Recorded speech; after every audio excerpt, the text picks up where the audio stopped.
Welcome to the Guardians of the Galaxy, Volume 2. It's 1980 in Missouri, and Meredith Quill, Peter's mom, is enjoying her time with Peter's father, and she can't believe that she has fallen in love with a spaceman. 34 years later, Peter Quill, Gamora, Drax, Rocket, and Baby Groot are renowned as the Guardians of the Galaxy. High Priestess Aisha of the Sovereign Race hired the Guardians to protect valuable Anulax batteries from an interdimensional monster, the Obelisk, in exchange for Nebula, Gamora's estranged sister, who was caught to attempt to steal the batteries. Drax the Destroyer thinks that the beast's skin is too thick to be pierced through from the outside, so he must go in to pierce it from the inside. Peter and Gamora agree that this is nonsense because the level of the thickness is the same from the outside as from the inside. Peter notices a cut on the monster's neck and distracts the monster while Gamora is able to cut through it and defeat it. And Drax jumps out thinking that it was him who single-handedly vanquished the beast.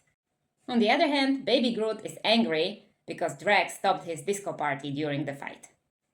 So the Anulax batteries are saved. Drax calls them herbulary batteries for some reason. The High Priestess Aisha didn't want to risk the lives of her citizens because they are so impeccable mentally and physically, and they are designed by their community, and they are born in birthing pots. Though Peter prefers to make people in the old-fashioned way. Their exciting conversation is interrupted by Gamora, who would prefer to get her sister Nebula to take her to Xander and exchange her for a bounty. But before they leave, Aisha shows interest in Peter's heritage, and Peter says his mom is from Earth, and his father, as far as he knows, is not from Missouri. Though Aisha thinks that his genealogy is very unorthodox and he's a particularly reckless hybrid. On the way out of there, Rocket reveals to Drax that he took some of the batteries for himself. Later on the ship, Peter apologizes to Gamora that it looked like he might have flirted with the High Priestess, but Gamora doesn't care. Drax thinks that Gamora is not the one for Peter because there are two types of beings in the universe. Those who dance and those who do not dance. I dance. For example, he knew he met his wife when he saw a girl who wouldn't move a muscle while the music was playing. It was like she was dead. So Peter just has to find a woman who is as pathetic as him. In the other part of the ship, Nebula is hungry, but the yarrow root is not ripe yet. Peter notices something weird. They got the Sovereign fleet approaching them from the rear. Drax suggests that it might be because Rocket stole some batteries from them. Rocket explains that they were so easy to steal and he wanted to teach them a lesson for talking down to them. So they buckle up and Rocket wants to kill some guys, but Gamora remarks that they are not killing anyone because the ships are remotely piloted. The High Priestess Aisha is raging because they hire them and they steal from them. It's a heresy of the highest order. So all command modules, fire with intent to kill. The nearest habitable planet for the Guardians is called Berhert and is just one jump away. But the access point is 47 clicks away. Can someone explain what is a click to me? And they have to navigate through quantum asteroid field. The space race gets heated up and Drax takes one of the spacesuits that are to be used for emergency or for fun, and deals with the enemy from the outside of the ship. But the Sovereign fleet went around the field and surrounds them from both sides, when something destroys all of their ships. Who? It's a 1-inch man standing on a futuristic-looking, egg-shaped, shiny spaceship. They are approaching Berhert, Drax still hanging on a rope, and Gamora holding it. Peter crash lands dramatically, while Baby Groot is required to put on his seatbelt. Gamora is mad because the ship is broken into halves. She thinks that if either of them, Rocket or Peter, were using what they have between their ears instead of what they have between their legs, they could have landed safely. Peter answers that if what is between his legs had a hand on it, he would have landed the ship with it. Then Peter offends Rocket, calling him a trash panda for stealing the Anulax batteries. At least the 1-inch man saved them. And all of a sudden, the 1-inch man lands his ship next to them. He reveals to be Ego, Peter's father. Meanwhile, on Contraxia, we see Yondu, looking a bit down, meeting his former Ravager boss, Dakar, aka Rocky Balboa. And Yondu, we learned that he was expelled from the Greater Ravager community for child trafficking. He claims he wasn't aware of. Dakar refuses Yondu's wish to be accepted back. He even throws into his face that he will never hear the horns of freedom when he dies, and the colors of Ogorn will never flash over his grave. One of Yondu's men, Taserface, tries to undermine Yondu's authority for being soft, but Kraglin remarks, "So if he's soft, why are you whispering?"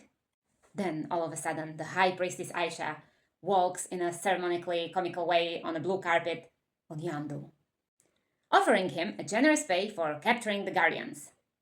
Ego reveals that he paid Yondu to bring Peter when he was a boy to him, but he never delivered him. Why? Peter was always presented with the version that he was a small and skinny boy, so he could easily squeeze into small places where adults couldn't get in, so it was ideal for thieving. And Ego has been trying to trace him ever since. Drax thought that Yondu was actually Peter's father because of how similar they look. Ego invites the group to his planet so that he can explain Peter's very special heritage and also to be the father he always wanted to be. Peter doesn't really buy it, but Gamora persuades him to give him a chance. Maybe he could be his Zardu Hasselfrau. Peter envisioned David Hasselhoff to be his father and always wanted to play catch with him more than anything in the world. I forgot to tell you about Mantis, who arrived with Ego in his ship, and she's his companion. She was raised alone on Ego's planet and has no idea about how social interactions work, and she really wants to be friendly. She asks Drax if she could pet Rocket, who she considers to be his puppy, but it doesn't really work out well. But Drax finds it very entertaining. Peter decides to give Ego a chance, and with Gamora and Drax, they leave for his planet. Nebula is angry that she's gonna be left there with Rocket, who she calls a fox, and with Baby Groot, they will be repairing the ship while the other ones are gone. On the way, Mantis, for the first time in her life, is being asked a personal question, and that being, what is her antennae for? Drax thinks it's a prevention against being decapitated by the doorways. She is not sure, but she thinks they have something to do with her empathic abilities. Like when she touches someone, she can feel their feelings. When she touches Peter, she feels love and physical attraction towards Gamora. That makes Peter feel a bit embarrassed, especially after Drax starts a hysterical laugh over it. Gamora, on the other hand, announces that if she touches her, the only thing she will feel is a broken jaw. She can also alter emotions to some extent, but the most useful is she to Ego to help him sleep when he lies awake at night thinking about his progeny. It perfectly works for Drax too. Later at night, the Ravagers surround the camp, with Rocket first having it pretty much under control, with all kinds of traps prepared for them, but later Yondu comes with his Yoke arrow and he captures Rocket. Yondu explains that this golden gal with quite a high opinion of herself offered him quite a lot of money to deliver the Guardians to her. Meanwhile, Nebula is working on the little baby Groot to free her so that she can go and save Rocket. Yondu was able to find them because he placed a tracer on Peter's ship earlier when there was this war with Xander. Rocket is open to hand him the batteries. Yondu intends to accept the batteries to exchange them for money, but Taserface would prefer to take a much higher bounty from the High Priestess Aisha. Yondu doesn't want to help kill the Guardians because then they would have the whole Nova Corps against them, and he might have personal reasons to protect Peter. Kraglin points out that no matter how many times Peter betrays them, Yondu keeps protecting him. Taserface uses this as a chance to suggest a new leadership. He probably wouldn't stand a chance if Nebula wouldn't show up and wouldn't shoot Yondu's control fin. She finally got her desired Yarrow root, but it's still not ripe. The arrival on Ego's planet is remarkable, with beautiful and colorful nature all around. It looks like heaven. He reveals he's a celestial, something like a small god, at least on the days when he feels as humble as Drax. Ego leads them to a breathtaking temple. He doesn't know where he exactly came from. First thing he remembers is flickering, adrift in the cosmos, utterly and entirely alone. Over millions of years, he learned to control the molecules around him. He grew smarter and stronger and continued building from there, layer by layer, the very planet they walk on now. But he wanted more. He desired meaning. He thought there must be some life out there in the space, besides just him. So he looked. He created what he imagined the biological life to be like, down to the smallest detail. Drax is most interested about how he was able to make a baby with Peter's mom. Peter doesn't really want to hear the details. Ego confirms that he has all the biological organs required for that, and also all the other human organs. Ego wanted to experience what it meant to be human, as he set out amongst the stars until he found life. He wasn't alone in the universe after all. Not long after, he met Meredith, and it was with her that he first time experienced love. He called her his river lily. When he heard about the man from Earth who held an infinity stone without dying, he knew this must be his son who he was looking for. Peter just doesn't understand why he left his mother. We are back with the Ravagers and their mutiny, and Taserface publicly humiliates Yondu, who can only sit and watch his followers die, being released to the vacuum of the space. Though Rocket is quite successful at ridiculing Taserface for his name. Nebula kind of saves them, stopping the killing. She has some requests, including a spaceship and the location of Ego's planet. Nebula keeps deep hate for Gamora, because their adoptive father Thanos would have them battle one another in training.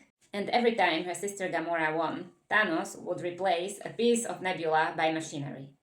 He wanted her to be Gamora's equal, and Gamora kept winning, not once refraining.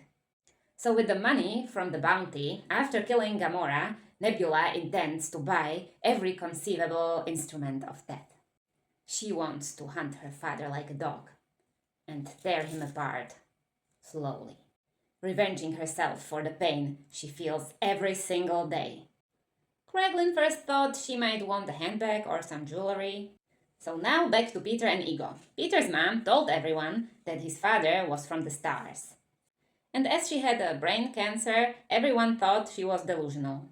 Ego says that he didn't want to leave Peter's mom, but if he didn't return to his planet regularly and to its light, this form would wither and perish. Ego tries every piece of manipulation to persuade Peter that he wants to be the father his mother wanted him to be.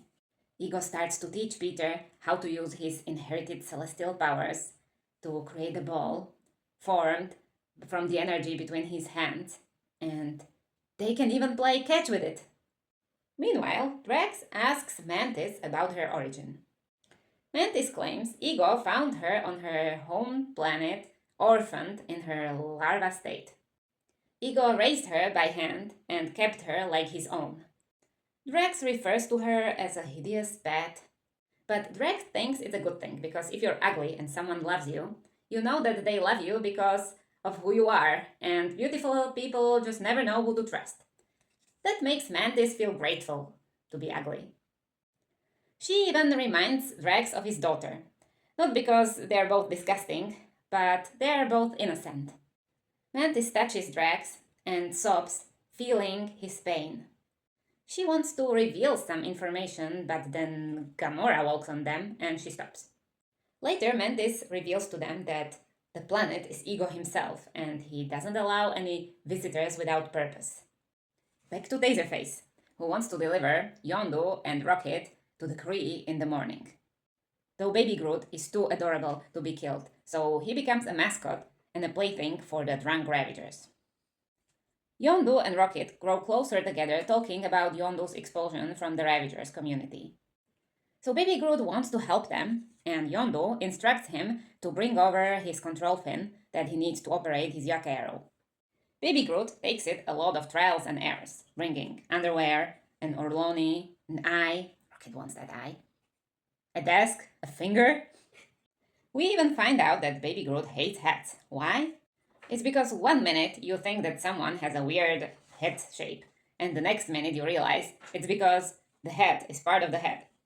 In the end, Kraglin provides the control fin, feeling remorseful about the mutiny he didn't sign up for. They kill his friends too. Rocket requires the clones of Peter's old music, which we hear play while Yondu is taking over the ship, piercing every single betrayer with his Yake arrow, reaching the peak by setting the whole ship on fire with an explosion that kills Taserface. But before that, Taserface was still able to contact the Sovereign Fleet and inform them about Yondu's ship location, and he dies having been laughed about his name for the last time. Yondu and Rocket set off to the direction of Ego's planet, and it's quite a ride. We find out that it ain't healthy for a mammalian body to hop more than 50 jumps at a time, and they are about to do 700. At this point, Gamora isn't able to reach Rocket, but she reveals some of her dancing skills to Peter. But then she warns Peter that if he ever tells anyone about it, she will kill him. So maybe she is a dancer after all. And Peter thinks there is an unspoken thing going on between them. But she changes the topic to talk about her bad intuition about Ego's planet. It doesn't feel right to her. She thinks that Mantis doesn't tell them something she is afraid about. But Peter gets mad she's trying to ruin his newfound father-son relationship. So they part their ways in a heated argument about who's Peter's real family. So Gamora sits in a meadow alone in a quite romantic scenery when all of a sudden a ship appears and it's Nebula raging, wanting to kill Gamora. So Gamora runs to hide in a cave where Nebula's ship crashes. And here Gamora overwhelms her with a giant Gatling gun. In the end, Gamora saves Nebula from the burning machine and they can finally have a heart-to-heart conversation. Nebula throws into Gamora's face that Gamora always wanted to win, and Nebula always just wanted a sister. Peter and Ego bond over one of Peter's mom's favorite songs, Brandy, to which Ego knows the lyrics by heart. Ego claims they are both immortal as long as the light exists. Peter becomes very enthusiastic about all the things he could build using his celestial powers, like an 800 feet tall Pac-Man statue, or Skeletor from Masters of the Universe, and Heather Locklear. Peter must have been a fan of Melrose Place. I used to watch it briefly. Ego states that only the two of them can lead the universe where it needs to go. Mantis watches them and has something important to say to Drax, so she wakes him up. Drax is surprised and tells her that he would prefer a woman who has some meat on her bones. But she didn't mean it like that. She woke him up so that she can tell him that he is in danger. Meanwhile, Ego suggests that Peter needs to readjust the way he processes life, as everything is temporary, but the two of them are forever. Peter thinks that eternity could get boring, and Ego replies, "Not if you have a purpose." He comes back to talking about how he eventually found life. He realized that his innate desire to seek out other life wasn't so that he could walk among that life. Ego demonstrates the eternity to Peter, giving him some kind of a vision. In this moment, Gamora and Nebula discover a cave full of skeletons, and they realize they need to get off this planet. Rocket and Yondu and Baby Groot keep jumping like crazy to get there. Even crossing path with Stan Lee, who is talking about the time when he was a Federal Expressman. Rocket has a bad feeling about Ego, so he hurries to save him. Why? He wants to prove that he's better than him, and then he can lord this over him forever. He can fool himself and everyone else, but he can't fool Yondu. Yondu knows that Rocket is playing like he's the meanest and hardest, but actually, he's the most scared of all. He pushes everyone away because just a little bit of love would remind him how big and empty this hole inside him actually is. The scientists that created Rocket cared about him as little as the parents of Yondu cared about him when they sold him into slavery. Yondu knows Rocket because they are the same. And with this newfound bond, they set off to fight Ego's planet, and they don't even know that Ego is the planet himself. Gamora attacks Mantis and requires an explanation about what she just saw, the skeletons in the cave. And Mantis reveals the skeletons are Ego's children. Meanwhile, Ego introduces his purpose to Peter an expansion. Over thousands of years, he implanted thousands of extensions of himself on thousands of worlds. His life's true one purpose is to grow and spread like a tumor, covering everything that exists until everything is just him. The problem is that one single celestial doesn't have enough power for such an enterprise. But two celestials should be enough. Out of all his labors, the most bequealing one was that to graft his DNA with that of another species. He hoped that the result of such coupling would be enough to power the expansion. Yondu was ordered to deliver some of them. It broke the Ravagers' code, but he compensated him generously. He even told him that he would never hurt them, which was kind of true because they never felt a thing, but one after another they kept failing him. Not one of them carried the celestial genes, until Peter, the only one who carried the connection to the light. And for the first time in his existence, he's truly not alone. Meanwhile, Gamora doesn't want to live without Peter. Nebula thinks they are not really friends because all they do is just yell at each other. Drax thinks something different. We are family. We leave nobody behind. Maybe except for Nebula. Back to Peter. He thinks about his friends, but Ego says they are already beyond such things. Then Peter asks about his mother. Ego returned to Earth 3 times, and he knew if he returned a fourth, he would never come back, and the plan of expansion would be over. It broke his heart to put that tumor in her head. What? Peter is like struck by lightning. He wakes up from his blurred vision, and now he can see his father clearly. He starts shooting him at full power. Ego goes mad and decides to use Peter without his consent, drawing energy out of him to activate the seedlings, which start consume the worlds on which they were planted. Ego even smashes Peter's Walkman. In that moment, Yondu crashes in and stops the process. The rest of the Guardians reunite with Peter. Mantis warns them that Ego will be able to come back soon. Drax asks the important question: how to kill a Celestial? Peter knows there's a center to him, and Mantis reveals it's in the caverns below the surface. Yondu and Peter start the ship, but the thrusters are out. Peter appreciates he was a skinny guy, because otherwise he would have been delivered to this maniac. Yondu admits that once he realized what happened to the other children, he decided against handing Peter to Ego. The thrusters are back, and they could leave, but Peter knows that they have to kill Ego because he wants to destroy the universe as they know it. Rocket is thrilled about the mission to save the galaxy again, because they are gonna be able to check up their prices if they're gonna be 2-time galaxy savers. Mantis finds the Krabby Puppy so cute he makes her wanna die. Kraglin is enjoying himself on their mothership when the whole Sovereign fleet appears in front of him. The Guardians arrive at Ego's core. They try to drill into the center to kill him, but it doesn't seem to be enough. Meanwhile, the Sovereign fleet reaches them, and the lasers blow out the generator. Rocket thinks he packed a small detonator, but it's worthless without the explosives. So he decides to use the stolen batteries. The explosion could cause a detonation throughout Ego's entire nervous system, and the whole planet would explode. So they have to get out of there as quickly as possible. So Rocket rigs a timer. Ego is coming, and the only chance to put him on hold for a little bit is for Mantis to put him to sleep. Drax tells Mantis that he believes in her, so she has to believe in herself. And she succeeds screaming, "Sleep!" Drax admits he'd never believe she would be able to do it with as skinny and weak she appears to be. Rocket evaluates that the metal of Ego's core is too thick, and for the bomb to work, they would eventually have to place it on Ego's core. And their fat butts ain't gonna fit through those tiny holes.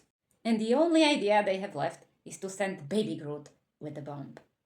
Rocket explains to Baby Groot that he first needs to activate the bomb with 2 switches and then choose the right of 2 buttons to give them 5 minutes before the bomb explodes. If he pushes the wrong of the 2 buttons, the bomb will set off immediately and they won't have any chance to escape. Baby Groot just always does the opposite. And Peter can't quickly find any tape to show Baby Groot which button to push. But Baby Groot takes it into his own hands and sets off through the labyrinth of Ego's core. It looks like they're all gonna die. The generator is out, and High Priestess Aisha gives the Guardians her final words before she starts the attack. Don't screw with the Sovereign. But Nebula already connected her arm as a generator, and the lasers generated are strong enough to terminate the whole fleet. So Aisha just desperately screams, No, no, no! The ship explodes and Gamora is worried about Peter.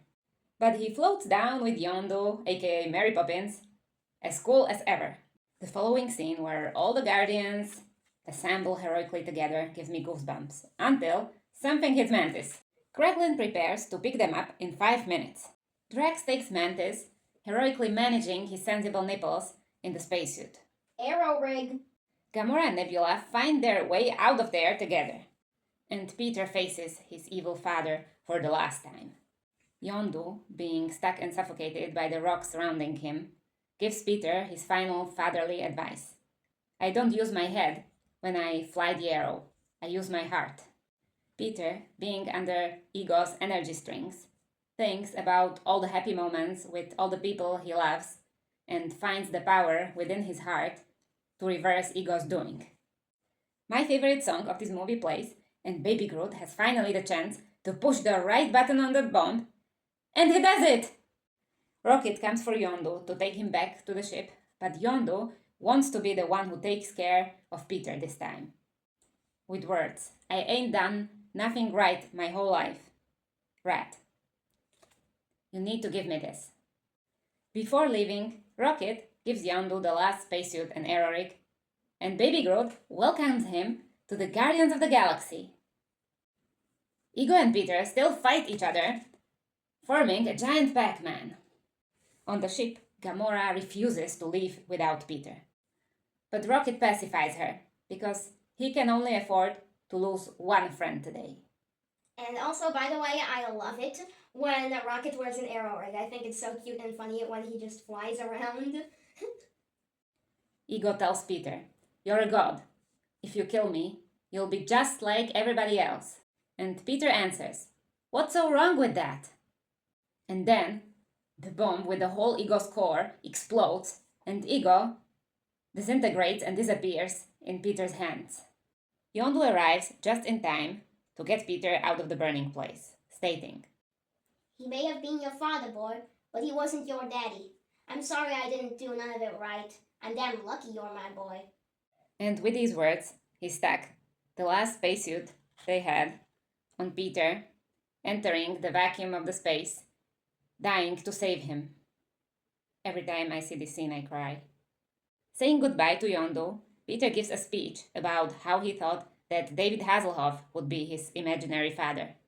Yondu didn't have a talking car, but he had a flying arrow. He didn't have a beautiful voice, like an angel, but he had a whistle of one. They both went on kick-ass adventures and hooked up with hot women and fought robots. So David Hasselhoff kind of did end up being his father after all. Only it was Yondu, not Ego. Or David Hasselhoff. And sometimes the thing you've been searching for your whole life is right there by your side, and you don't even know it. Gamora tries to explain to Nebula that she was also a child, and she was concerned about staying alive every day until the next day, and she never thought of what Thanos was doing to Nebula. Gamora wants to help girls like them across the universe who are in danger. She invites Nebula to join them, but Nebula wants to help by killing Thanos. So Gamora just hugs her, claiming she will always be her sister. Kraglin gives Peter a zune with 300 songs from Earth that Yondu got for him in a junker shop. And Peter gives Kraglin Yondu's yak arrow. Peter turns the player on and listens to the song Father and Son, which, by the way, is a song I used to sing between the lessons at school a million times. The Ravager community, led by Stakar, in the end accepted Yondu back and held a full-blown funeral, including the colors of Ogorn. Gamora admits there is an unspoken thing between her and Peter, and Drax admits that Mantis is beautiful after all, from the inside. and Rocket sheds a tear, like me. In a series of mid and post-credit scenes, we follow Kraglin learning to operate the Yak Arrow, and by mistake hitting Drax, fortunately, just into his arm. Stakar reunites with his ex-teammates and fellow Ravager captains. Aisha creates Adam Warlock, an artificial being with whom she plans to destroy the Guardians. And Baby Groot grows into a teenager! And Stanley is left alone with no lift home.